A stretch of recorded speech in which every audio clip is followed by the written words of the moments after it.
ஒரு சிறுத்தை ஒரு மானை விரட்டுகிறது, ஓடிக்கிட்டே இருக்கு அந்த மான். அது என்னென்னமோ முடி பார்க்குது, சிறுத்தையால் முடியாமல் ஒரு இடத்துல அப்படி நடந்து போயிடுது.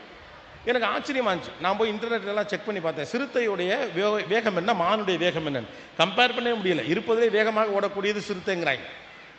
சிறுத்தை என்பது மிக வேகமாக ஓடக்கூடிய விலங்கு. அதோடு ஒப்பிடுகிற போது மானால் அந்த அளவுக்கு வேகமாக ஓட முடியாது. மானாலும் வேகமாக ஓட முடியும் என்றாலும் கூட சிறுத்தை அளவுக்கு ஓட முடியாது. ஆனாலும் சிறுத்தையில இருந்து மான் எப்படி தப்பிக்கிறது யோசிச்சு பாருங்க. ஒரு கட்டத்துக்கு மேலே ஓடிட்டு டக்குன்னு அப்படியே லெஃப்ட் எடுத்து ரைட் வாங்கி அது பாட்டுக்கு இண்டிகேட்டர் போட்டு போயிடுது சிறுத்தை. ஏன் இது போயிடுச்சு? ஆழமா உட்காந்து யோசிச்சு பார்த்தீங்கன்னா ஒன்னே ஒன்று தான், சிறுத்தைக்கு இந்த மான் இல்லைன்னா இன்னொரு மான் இருக்கு, ஆப்ஷன் இருக்கு. மானுக்கு ஒரே ஆப்ஷன் தான், தப்பிச்சே ஆகணுங்கிற ஆப்ஷன்.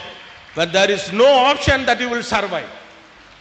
மானுக்கு ஆப்ஷனே கிடையாது, போனா போனதுதான். இன்னொரு உயிர் எக்ஸ்ட்ரா உயிர்லாம் குளோனிங்லாம் எல்லாம் வச்சு அங்கே இன்னொன்னுலாம் இல்லை, நான் ஒத்த ஆள் தான், தப்பிச்சே ஆகணும். ஆனால் சிறுத்தை மனசில் என்னன்னா எதுக்குடா ஓடி களைச்சிக்கிட்டு டயர்டாக இருக்கு, இல்லைன்னா அதுக்கிட்ட இன்னொரு மான் இருக்குது, அந்த மான் இல்லைன்னா இந்த மான், இந்த மான் எந்த சொந்த மான் அப்படின்னு இன்னொரு மானை பிடிச்சிட்டு போகலாம். It's an option. ஆனால் இலக்கை நோக்கி ஓடுகிற போது ஆப்ஷன்லாம் திங்க் பண்ண பழகுது.